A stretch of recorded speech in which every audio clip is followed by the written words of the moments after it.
Assalamualaikum warahmatullahi wabarakatuh. Salam sejahtera untuk kita semua. Mohon izin memperkenalkan diri. Saya Dr. Nur Miladan, Sarjana Teknik, Magister Teknik, sebagai dosen di Prodi Sarjana Perencanaan Wilayah dan Kota atau PWK, Fakultas Teknik Universitas 11 Maret UNS.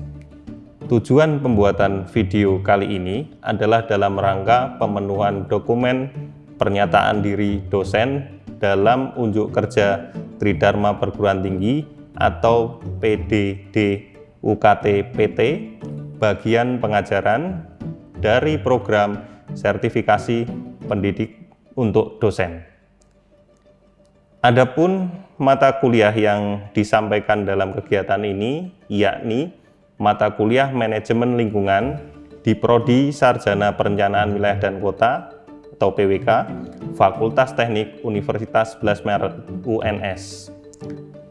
Penjelasan mata kuliah tersebut disampaikan meliputi DIA atau Delivery Interaction Assessment.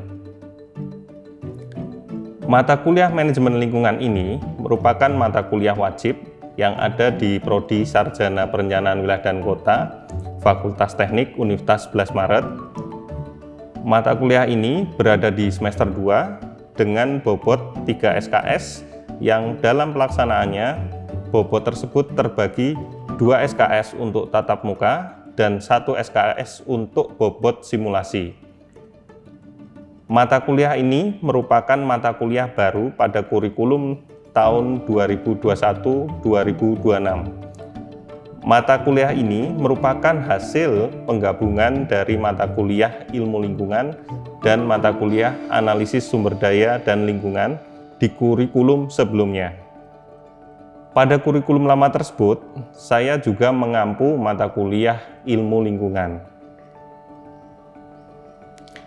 Kemampuan yang diharapkan dari mata kuliah ini tertuang pada capaian pembelajaran mata kuliah atau CPMK, yakni mahasiswa mampu menerapkan konsep dan analisis sumber daya dan lingkungan untuk kepentingan perencanaan dan tata kelola wilayah, kota, dan permukiman dalam konteks pembangunan berkelanjutan. Mata kuliah ini mendukung 2 dari 11 capaian pembelajaran lulusan program studi Sarjana Perencanaan Wilayah dan Kota, Fakultas Teknik Universitas 11 Maret UNS. Pertama, berkaitan dengan ranah pengetahuan, mampu menjelaskan konsep teoritis yang relevan dalam bidang perencanaan wilayah dan kota yang berkelanjutan. Kedua, berkaitan dengan ranah keterampilan khusus, mampu menerapkan teori, konsep, prinsip, nilai, dan norma dalam praktek perencanaan wilayah dan kota. Capaian pembelajaran mata kuliah tersebut dijabarkan dalam 4 sub CPMK atau kemampuan akhir, yakni sub CPMK 1, mahasiswa mampu mengidentifikasi jenis sumber daya dan lingkungan yang dalam konteks kewilayahan.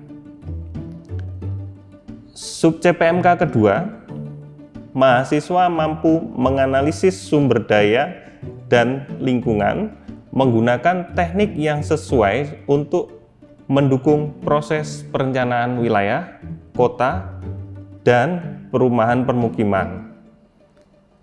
Sedangkan sub CPMK 3, mahasiswa mampu memahami cara penerapan pemanfaatan sumber daya dan lingkungan secara berkelanjutan dalam perencanaan wilayah, kota, dan perumahan permukiman.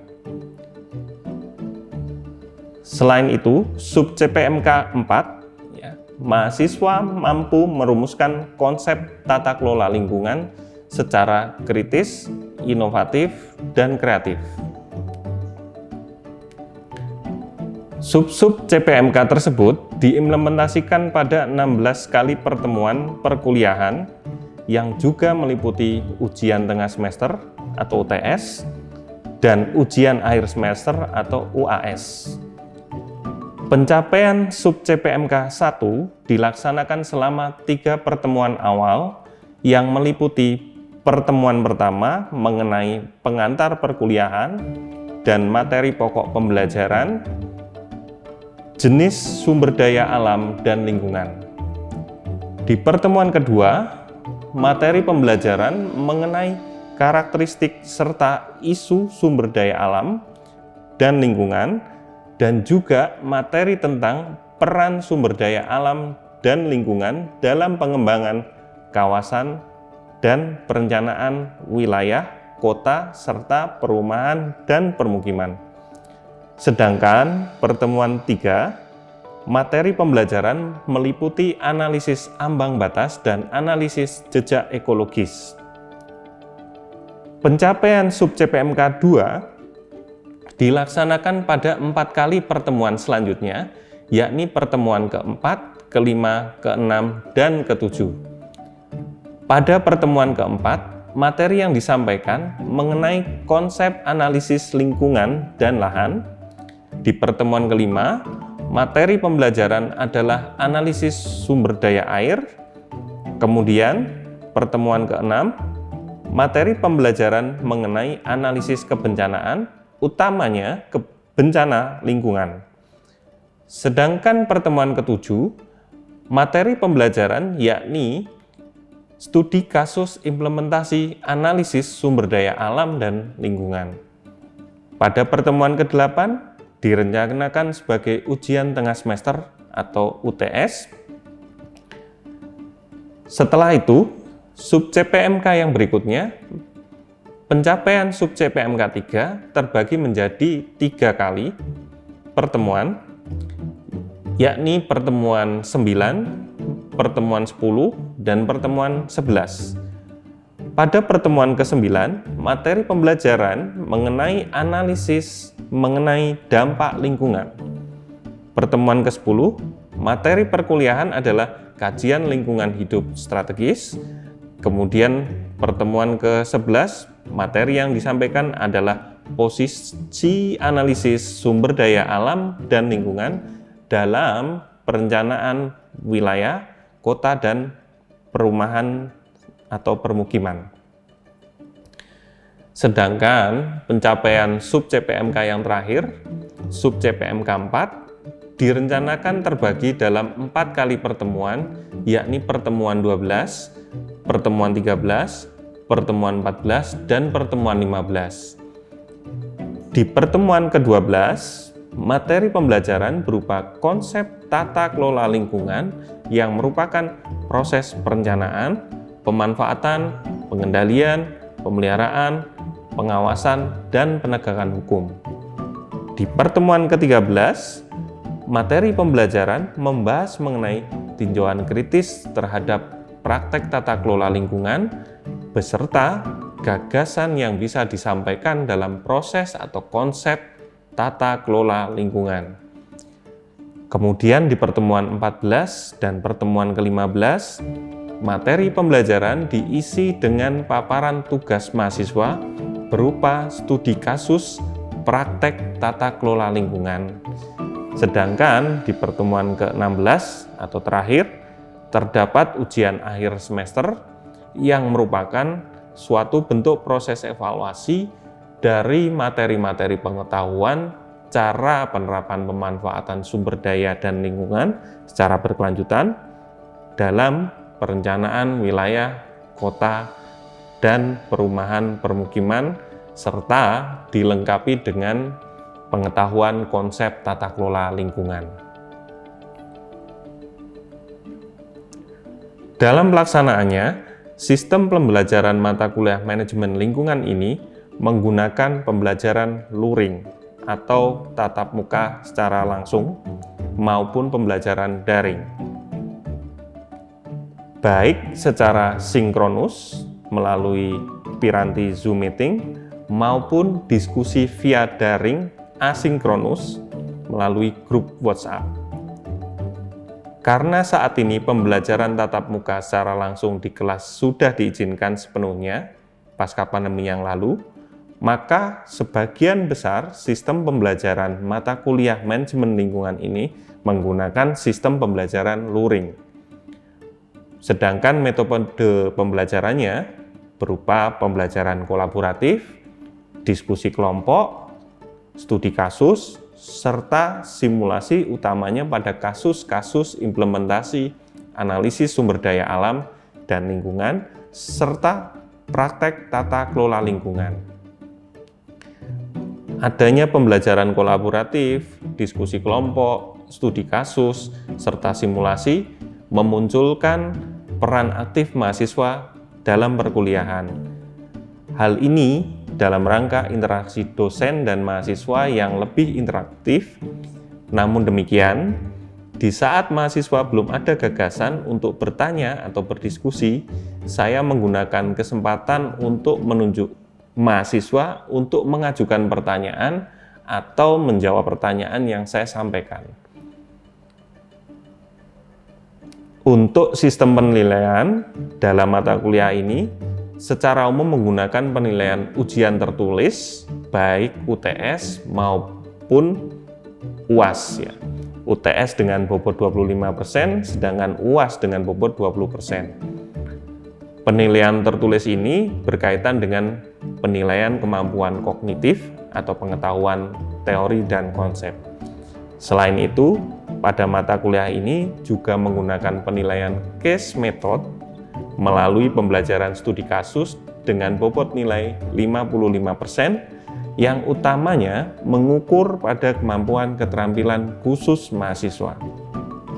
Case method ini didukung dengan teknik penilaian unjuk kerja, pelaporan tugas 2 studi kasus, dan juga teknik penilaian partisipasi mahasiswa, utamanya saat pemaparan atau presentasi tugas tersebut.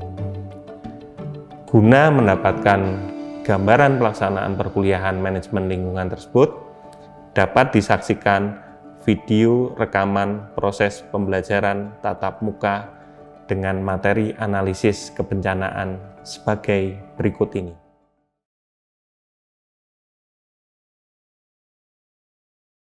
Assalamualaikum warahmatullahi wabarakatuh. Selamat pagi Mas Mbak semuanya. Ya, semoga semuanya dalam kondisi sehat ya Mbak, Mas. Untuk pagi hari ini materi manajemen lingkungan kita masuk di pertemuan ke-6 mengenai analisis kebencanaan ya, utamanya analisis kebencanaan lingkungan. Nah, nanti mungkin ketika membahas mengenai analisis kebencanaan ini tidak terlepas dengan materi yang sudah disampaikan di pertemuan-pertemuan sebelumnya ya. Jadi nanti silakan kalau mungkin ada pertanyaan di pertemuan-pertemuan sebelumnya yang kemarin belum sempat ditanyakan atau mungkin baru dapat pemikiran untuk menanyakan dari pertanyaan-pertanyaan minggu lalu, silahkan aja dikonfirmasi lagi. Nah, hari ini analisis kebencanaan ini nanti akan kita bagi menjadi 5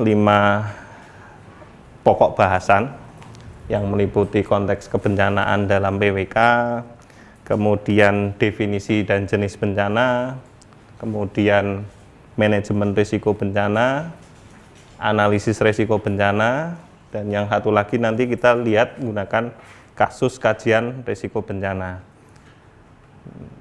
Sebaiknya sebelum kita coba pelajari satu persatu, kita berdoa dulu supaya nanti hasil pembelajarannya bisa baik ya. Oke. Waktu berdoa dipersilahkan.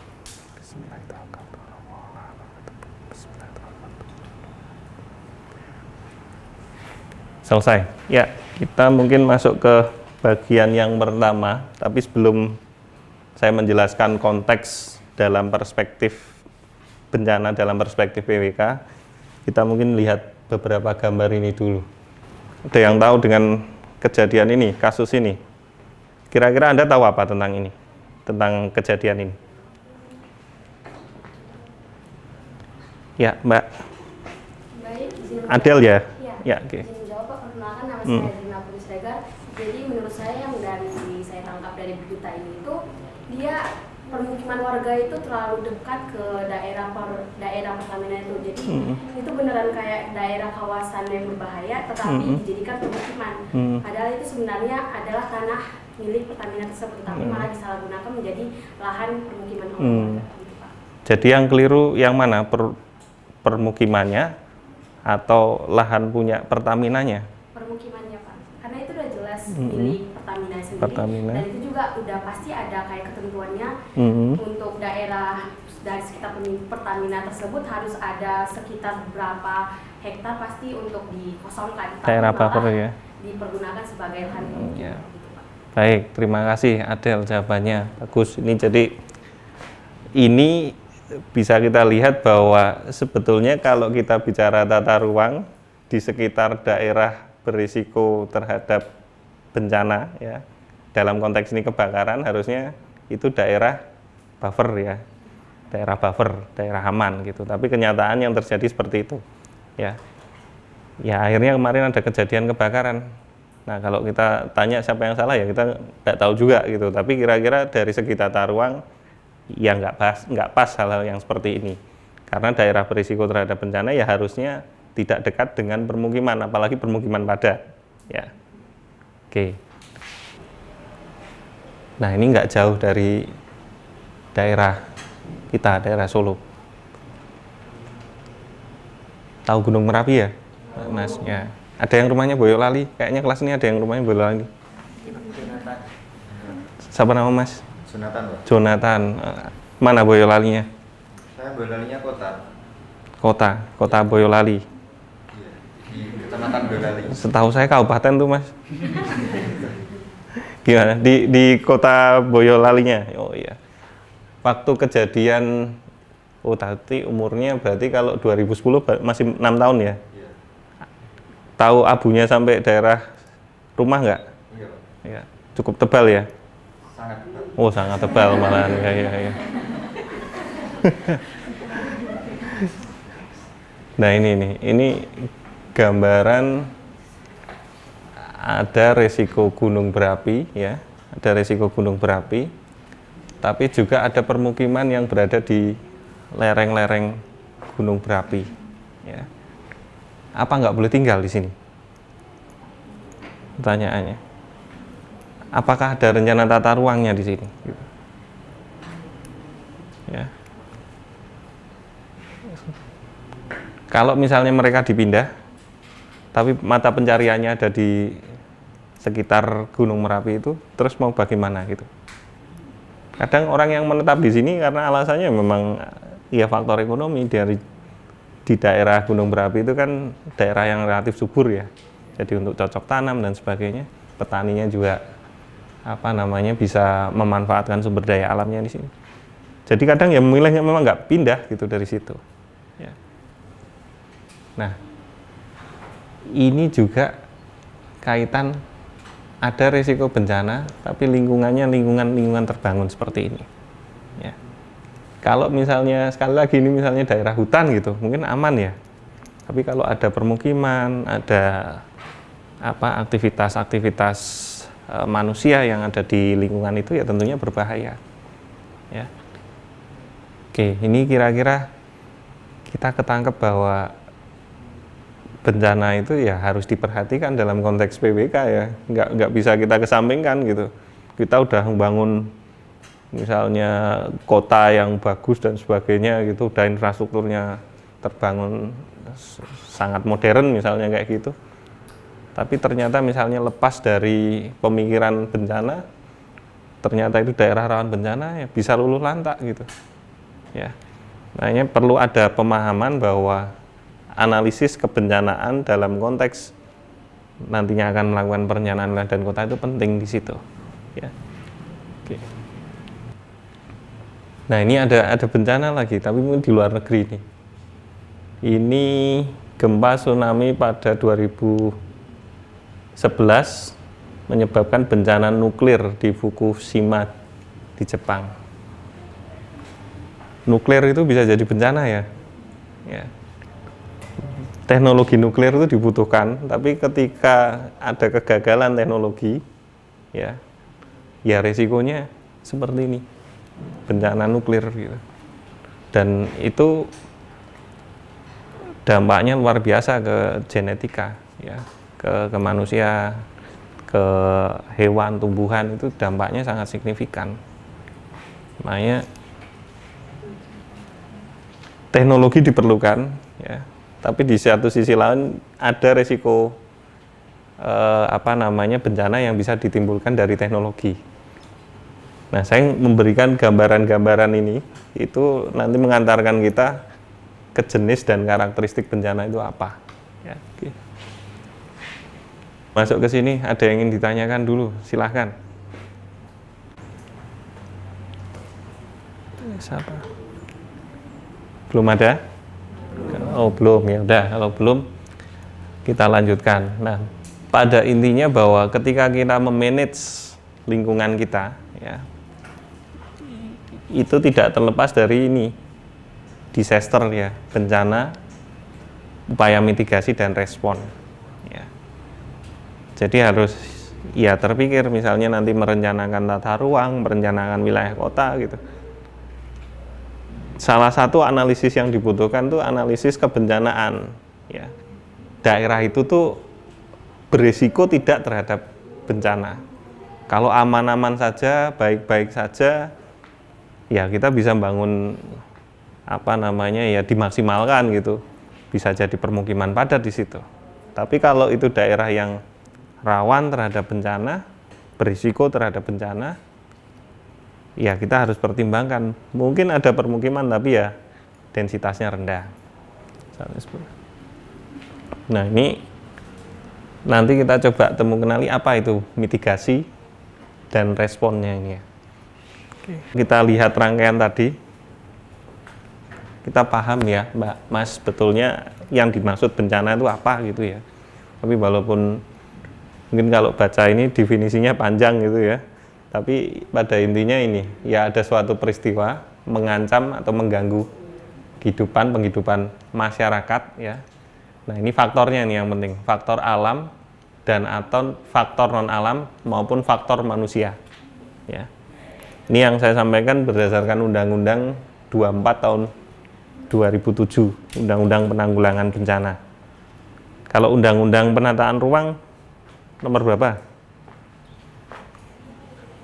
Saya mungkin sekalian mengingatkan kalian semua bahwa ya itu nanti undang-undang itu sering kepake di pembelajaran kita, atau mungkin nanti Anda misalnya setelah lulus ya harus tahu undang-undang itu. Undang-undang Penataan Ruang nomor berapa, Mbak, Mas? Tahun berapa? 2007 ya, Adel ya. 2007.